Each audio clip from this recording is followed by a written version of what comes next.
It has been over 2 months since I began development on my own PvZ fan game, and immediately after posting the first video, I really put the work in to make this game feel more like Plants vs. Zombies, adding new plants, gimmicks, and planning to make this the best I can. Although for some reason I decided to begin constructing the entire first world before making this video. There's been a lot of changes, and I'm sure I forgot about some of them, but without further ado, here's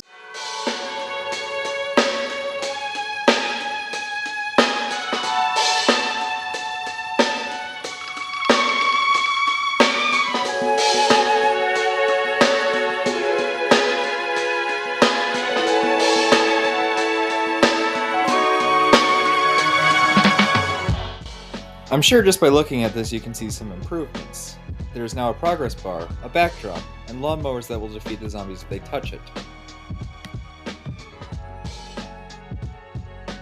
Plants also underwent some improvements. The pea shooter had a bug where he wouldn't shoot sometimes, and that's been fixed due to the exclusion of the do once line of code. Potato Mine's hitboxes have been fixed as well. There's also some boring stuff about Sunflower's timing that I haven't quite perfected yet, but I will get on that soon. Before each level, a menu will pop up that allows you to choose your own plants and also to see the zombies that are coming. Let's talk about the levels themselves. When it's come to game development in the past, I have started off by making what I call to be a bug-free skeleton, which is all the assets in one place that I could then build off of. The problem with this is it's really boring and I hate it. So what I did is I started working on the levels. There's 6 levels per world, and each world takes place in a different city, each with its own gimmick. Like, for example, Seattle, it rains a lot, so I decided to make a gimmick of it being in a thunderstorm. There's 6 levels per world. The first 4 levels will be your standard ordeal.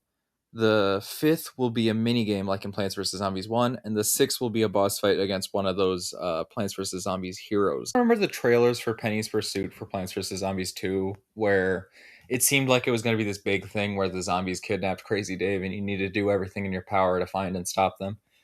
Well, the game that I'm making has its story sort of based around this premise. In this game, you are once again playing as Crazy Dave's neighbor, mere days after the zombies capture him. After day 1, a zombie ends up dropping Zomboss's plans on your lawn. Zomboss then deems you a threat to their cause, forcing you to join forces with Penny in finding Crazy Dave's in hope of his protection. That being said, we can finally talk about the actual levels themselves. Level 1 is a tutorial giving you Sunflower and Pea Shooter versus Browncoat zombies. The secret plans are then dropped on the lawn. Level 2 has a pre-level cutscene where the target is placed on the player's back and it introduces the Conehead. For the Conehead, I basically just copy and pasted the Browncoat's code over it and gave it a new coat of paint. I gave it frames for when its cone is at half health, gone, and when he's missing an arm. Gameplay-wise, he's a bulky brown coat. Level 3 introduces us to Penny's side of the story and brings back Potato Mine and Newspaper Zombie. Much like in Plants vs. Zombies 1, the Newspaper Zombie moves faster at low health, and I added a few issues with the code and animation that wouldn't play, but I fixed it up, and now he's just ugly and his animations look bad. Wait a minute. It's my job to fix that. Oh well. Level 5 is our first minigame. We can only get some by defeating zombies or digging up plants.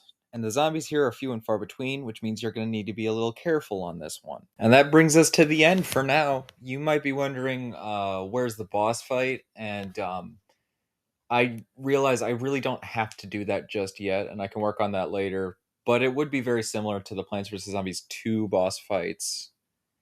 Is a little teaser for the plants that I added while I was trying to make the skeleton. And also, currently, I'm working on starting World 2, which will take place in Seattle, and it'll feature the Bonk Choi and the Dog Walker zombie, and a couple more like unique ideas for zombies and plants. I certainly have them.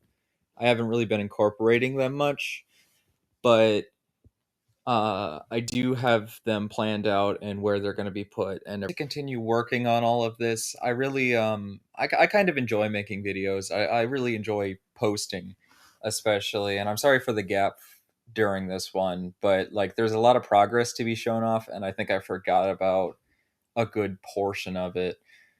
Um, Absent-minded.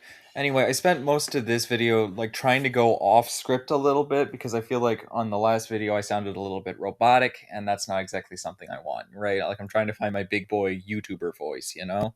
But that's all from me, and I hope you guys enjoyed, and subscribe if you want to keep following the series.